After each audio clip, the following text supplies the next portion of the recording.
जय श्री कृष्ण। अक्सर एक सवाल मन में आता है कि क्या एक्शन और मन की शांति ये दो अलग अलग रास्ते हैं। भगवत गीता का तीसरा अध्याय, जिसे कर्म योग कहते हैं, इसी सवाल का जवाब है। ये एक ऐसा अद्भुत ज्ञान है जो हमें सिखाता है कि अपनी रोजमर्रा की जिंदगी और काम के बीच भी एक मकसद और शांति कैसे पाई जा सकती है। तो चलिए इस प्रैक्टिकल विजडम में थोड़ा और गहरा उतरते हैं। जरा इस बात की गहराई को सोचिए। ये एक बहुत ही पावरफुल एनालॉजी है जो हमें एक सीधी सी सच्चाई याद दिलाती है। हमारा किया हुआ हर एक काम, अच्छा हो या बुरा, उसका नतीजा हमें वैसे ही ढूंढ निकालेगा जैसे एक बछड़ा सैकड़ों गांव की भीड़ में भी अपनी मां को पहचान लेता है। हम अपने कर्मों के नतीजों से भाग नहीं सकते। ये एक अटूट नियम है। आज की हमारी चर्चा हमें अर्जुन की दुविधा से शुरू करके कर्म के उस अटूट नियम को समझाएगी। हम निस्वार्थ कर्म के रास्ते को जानेंगे और पहचानेंगे उस अंदरूनी दुश्मन को जो हमें सही रास्ते से भटकाता है। और आखिर में हम ये भी देखेंगे कि हजारों साल पुराना ये ज्ञान आज हमारी जिंदगी में कैसे काम आ सकता है। तो इस अध्याय की शुरुआत होती है एक बहुत ही गहरे मानवीय संघर्ष से। कुरुक्षेत्र के मैदान में महान योद्धा अर्जुन अपने ही परिवार और गुरुओं को सामने देखकर पूरी तरह से टूट चुके हैं। अर्जुन की उलझन बहुत ही सच्ची है, बहुत वास्तविक है। वो कहते हैं कि एक तरफ तो श्री कृष्ण ज्ञान की बढ़ाई कर रहे हैं और दूसरी तरफ उन्हें युद्ध जैसे भयानक काम में धकेल रहे हैं। ये कैसा विरोधाभास है। उनका यही सवाल, यही कन्फ्यूजन इस पूरे अध्याय की नींव रखता है, जिसके जवाब में श्री कृष्ण कर्म और ज्ञान के असली रिश्ते को उजागर करते हैं। अब श्री कृष्ण अर्जुन की इस दुविधा का जवाब देना शुरू करते हैं और उनका पहला पॉइंट ही बहुत गहरा है। कर्म से बचना, मतलब एक्शन से बचना, इम्पॉसिबल है। कर्म ना करना कोई ऑप्शन है ही नहीं, ये सिर्फ एक भ्रम है। कृष्ण समझाते हैं कि प्रकृति हमें लगातार काम करने के लिए मजबूर करती है। भले ही कोई बाहर से चुपचाप बैठा हो, उसका मन तो चल रहा है, शरीर सांस ले रहा है, ये सब भी तो कर्म ही हैं।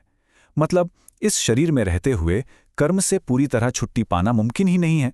यहाँ कृष्ण असली और नकली त्याग के बीच का फर्क बताते हैं। एक वो इंसान है जो दुनिया को दिखाने के लिए तो सब कुछ छोड़ देता है, लेकिन मन ही मन दुनिया की चीजों के बारे में सोचता रहता है। वो ढोंगी है। लेकिन श्रेष्ठ व्यक्ति वो है जो अपना कर्तव्य निभाता है, पर अपने मन और इंद्रियों को कंट्रोल में रखकर, बिना किसी अटैचमेंट के। असली त्याग कर्म छोड़ने में नहीं, बल्कि कर्म के फल को छोड़ने में है। और अब हम आते हैं इस अध्याय के बिल्कुल केंद्र में, निष्काम कर्म, यानी बिना किसी नतीजे की फिक्र किए अपना काम करना। तो ये निष्काम कर्म है क्या? इसका मतलब काम छोड़ना नहीं, बल्कि काम करने का नजरिया बदलना है। मतलब अपना काम पूरी मेहनत और लगन से करो, लेकिन उसके नतीजे की चिंता छोड़ दो। जब हम कामयाबी या नाकामयाबी के बोझ से आजाद हो जाते हैं ना, तभी हमें असली शांति मिलती है। कृष्ण बताते हैं कि हमारा हर काम एक बड़े कॉस्मिक साइकिल का हिस्सा है। जब हम निस्वार्थ भाव से अपना कर्तव्य निभाते हैं, तो हम इस सृष्टि के संतुलन को बनाए रखने में मदद करते हैं। और वो कहते हैं कि जो इस सिस्टम से सिर्फ लेता है पर अपना योगदान नहीं देता, वो एक चोर की तरह है। अच्छा, यहाँ एक बड़ा सवाल उठता है। अगर लोगों को पता है कि सही क्या है, तो भी वो गलत काम क्यों कर बैठते हैं? अर्जुन का ये सवाल हम सबके मन की आवाज है। आखिर वो कौन सी ताकत है जो हमसे हमारी इच्छा के खिलाफ भी गलत काम करवा देती है? ऐसा लगता है जैसे कोई जबरदस्ती हमें गलत रास्ते पर धकेल रहा हो। वो चीज क्या है? कृष्ण का जवाब एकदम सीधा और साफ है। हमारे सबसे बड़े दुश्मन बाहर नहीं, हमारे अंदर ही बैठे हैं। ये हैं काम, यानी कभी न खत्म होने वाली इच्छाएं, और क्रोध, यानी गुस्सा, जो उन इच्छाओं के पूरा न होने पर पैदा होता है। यही वो दो ताकतें हैं जो हमारी समझ पर पर्दा डाल देती हैं। कृष्ण बहुत ही खूबसूरत उदाहरणों से समझाते हैं कि कैसे ये इच्छा हमारे ज्ञान को ढक लेती है, ठीक वैसे ही जैसे धुआं आग को छिपा लेता है या धूल शीशे को धुंधला कर देती है। ये इच्छा हमारे विवेक पर एक ऐसा पर्दा डाल देती है जो हमें सच देखने ही नहीं देता।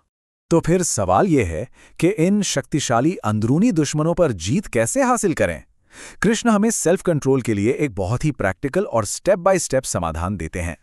कृष्ण हमारे अंदर की शक्तियों का एक पिरामिड समझाते हैं। सबसे नीचे और सबसे बाहरी हैं हमारी इंद्रियां।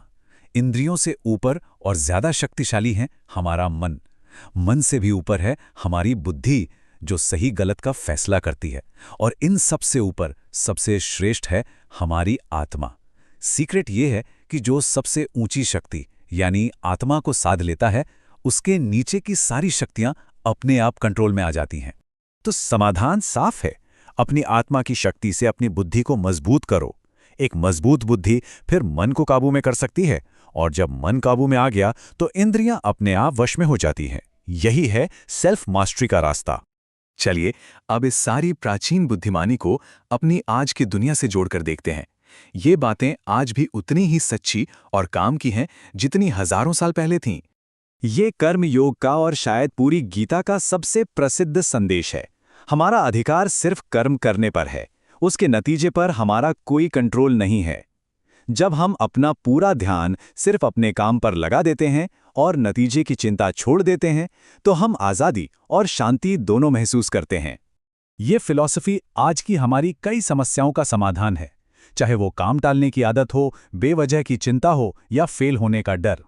जब हम ये समझ जाते हैं कि हम सिर्फ शरीर नहीं बल्कि आत्मा हैं और अपने मन को बुद्धि से कंट्रोल कर सकते हैं, तो फिर कोई भी लक्ष्य या कोई भी बुरी आदत हम पर हावी नहीं हो सकती। और मैं इस चर्चा को एक आखिरी सवाल के साथ छोड़ना चाहूंगा। गीता हमें सिखाती है कि असल में हम करने वाले नहीं हैं, बल्कि प्रकृति हमारे जरिए काम कर रही है। अगर ये सच है तो हम नतीजों को लेकर इतनी चिंता क्यों करते हैं? शायद हमारी सबसे बड़ी आज़ादी इसी बात को महसूस करने में है कि हम सिर्फ एक माध्यम हैं जो बिना किसी अटैचमेंट के अपना कर्तव्य निभा रहे हैं।